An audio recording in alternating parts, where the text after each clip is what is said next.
आजाद colony में एक महिला की चोटी कटने का मामला सामने आया था। ये महिला टीवी न्यूज में कहती है कि जब वो सुबह सोकर उठी तो उसकी चोटी कटी हुई थी। रात को किसी भूत प्रेत ने उसकी चोटी काट दी।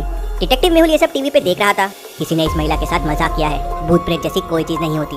लेकिन अगले दिन चोटी कटने वाली घटना दो और महिला के साथ होती है। तो क्या ये सच में कोई भूत प्रेत है? देखने के लिए मेहुल तुरंत आजाद कॉलोनी में पहुंच जाता है। मेहुल तीनों महिलाओं की फोटो को ध्यान से देखता है तो उसे एक कॉमन चीज मिलती है।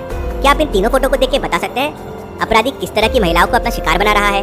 सोचिए और मुझे आपका आंसर कमेंट करके बताएं।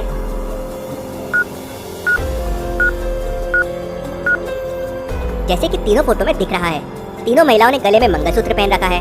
मतलब वो शादीशुदा महिलाओं को ही अपना शिकार बना रहा है। इंटरेस्टिंग। मतलब चोर बस चोटियां काट रहा है, उसके अलावा कोई चोरी नहीं हुई है। Very very interesting. और सोचने वाली बात यह है कि महिलाओं को सुबह पता चलता है कि उनकी चोटी कट गई, काटते वक्त नहीं। ऐसा कैसे पॉसिबल है? कार्ड मेहुल को बताता है कि अपराधी उन्हीं घरों में जा रहा है जहाँ सीसीटीवी कैमरे नहीं है। फिर मेहुल रात के गेट के पास के सीसीटीवी फुटेजेस देखता है। ये क्या, रात को कोई सोसाइटी में नहीं आया और गार्ड कह रहा है उसने भी किसी को नहीं देखा। मतलब हो सकता है अंदर का ही कोई आदमी ये सब कर रहा है क्योंकि उसे ही पता होगा कौन से बिल्डिंग में सीसीटीवी नहीं है। तभी मेहुल को एक और कॉल आता है कि बाहर नगर कॉलोनी में भी कुछ महिलाओं की चोटियां कट गई है।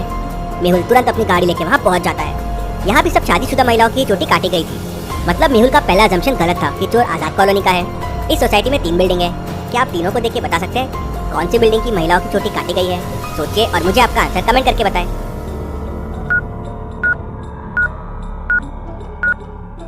दूसरी बिल्डिंग में सीसीटीवी कैमरा नहीं है। मतलब चोर ने इसी बिल्डिंग की महिलाओं की चोटी काटी होगी। फिर मेहुल लिफ्ट के पास जाता है। उसे वहाँ कुछ फिंगरप्रिंट्स मिलते हैं। वो डॉक्टर संजना को फिंगरप्रिंट्स भेज देता है। मेहुल को फिर डॉक्टर संजना का कॉल आता है। डॉक्टर संजना मेहुल को बताती है कि क्रिमिनल चोटियां काटने के लिए एक खास तरह की मशीन का उपयोग करता है जिसे महिलाओं को पता ही नहीं चलता है कि उनकी चोटी कट गई है। और इस तरह की मशीन बस गनी हार्डवेयर में मिलती है। लेकिन वो तो कुछ महीनों से बंद है।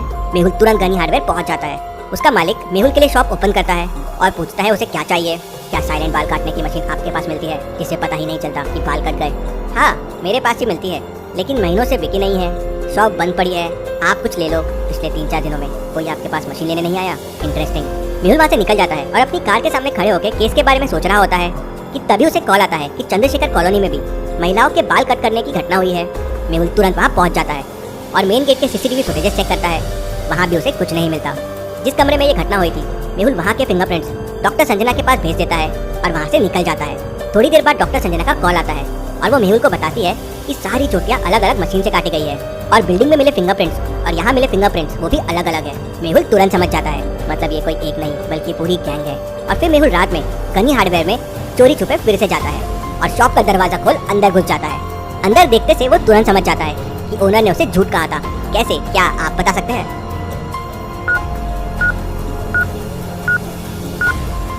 उस दिन यहाँ बहुत सारे बॉक्सेस थे और आज यहाँ बॉक्सेस कम है। मतलब मशीन बेची गई है। ओनर झूठ बोल रहा है कि उसने मशीन नहीं बेची है। मेहुल को पास में एक लैपटॉप दिखता है।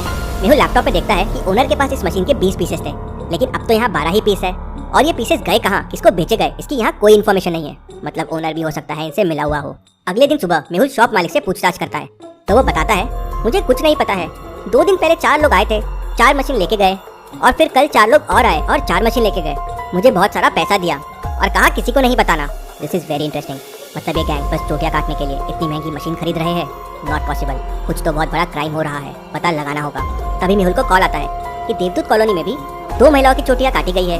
वह तुरंत अपनी गाड़ी से निकल पड़ता है और रास्ते में सोचता रहता है सारे शहर में दहशत मची हुई है। सबको लग रहा है भूत प्रेत है, लेकिन ये कोई और कर रहा है। ये लोगों का मकसद क्या है और क्या चाहते हैं ये लोग?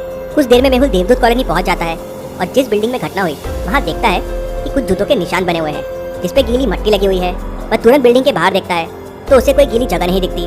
तो वो गार्ड से पूछता है तो गार्ड बताता है कि सर बिल्डिंग के पीछे गार्डन है जहाँ कल सिंचाई हुई थी। मेहुल तुरंत बिल्डिंग के पीछे जाता है तो वहाँ उसे जूतों के और निशान मिल जाते हैं। वो तुरंत समझ जाता है इसका मतलब कि क्रिमिनल बिल्डिंग के पीछे से अंदर आते हैं, इसलिए मेन गेट के सीसीटीवी कैमरे में मुझे कुछ नहीं मिलता था।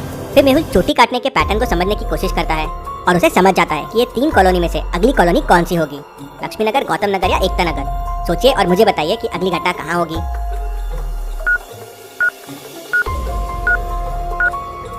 अगली घटना एकता नगर में होने वाली है क्योंकि क्रिमिनल एक पैटर्न को फॉलो कर रहे थे। पहले आजाद कॉलोनी, फिर बाहर नगर, फिर चंद्रशेखर कॉलोनी और अब देवदूत कॉलोनी।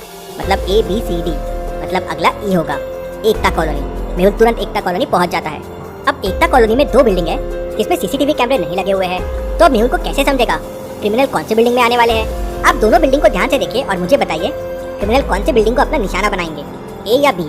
सोचिए और मुझे आपका आंसर कमेंट करके बताएं।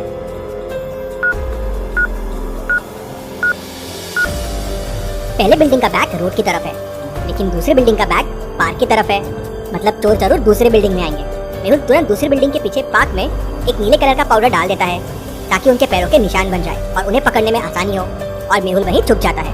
रात के 1 बजते हैं और 4 लोग अंदर आते हैं। मेहुल उनके आते ही सारी लाइट्स ऑन करवा देता है। उसे देख क्रिमिनल वहाँ से भागने लगते हैं। मेहुल उनको रोकने की कोशिश करता है, लेकिन मेहुल अकेला पड़ जाता है और चारों क्रिमिनल उस पर भारी पड़ जाते हैं और वहाँ से भागने में कामयाब हो जाते हैं। मेहुल तुरंत पुलिस को अपनी लोकेशन बताता है और उन चारों चोरों का पीछा करता है। पीछा करते करते मेहुल 3 रास्तों के सामने आ जाता है।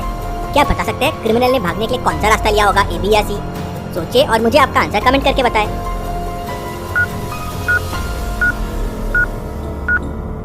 क्रिमिनल्स ने दूसरा रास्ता लिया है, क्योंकि उनके जूते के निशान देखिए नीले कलर के हैं और मेहुल ने बिल्डिंग के पीछे जो पाउडर डाला था वो नीले रंग का था और उसी की वजह से नीले रंग के निशान बन गए। मेहुल वो रास्ता लेता है और क्रिमिनल्स का पीछा करते हुए एक पुरानी सी हवेली के सामने पहुंच जाता है। अंदर जाना सेफ नहीं होगा। मेहुल वहीं बाहर खड़े होकर पुलिस का इंतजार करता है और पुलिस के आते ही वो सभी हवेली के अंदर जाते हैं। पुलिस और मेहुल मिलकर चारों क्रिमिनल्स को पकड़ लेते हैं। क्रिमिनल्स से पता चलता है कि ऐसे वो बहुत सारी शादीशुदा महिलाओं की चोटियां कलेक्ट कर रहे थे जो वो साइंटिस्ट जयकाल को देने वाले थे। साइंटिस्ट एक मशीन बना रहा है जिससे वो सारे शहर को उड़ा देगा। मतलब मेहुल ने क्रिमिनल्स को पकड़वा के शहर को एक बार फिर बचा लिया। Detective Mehul rocks. इसी बात पे चैनल को सब्सक्राइब करके वीडियो को लाइक कर दीजिए। Thank you.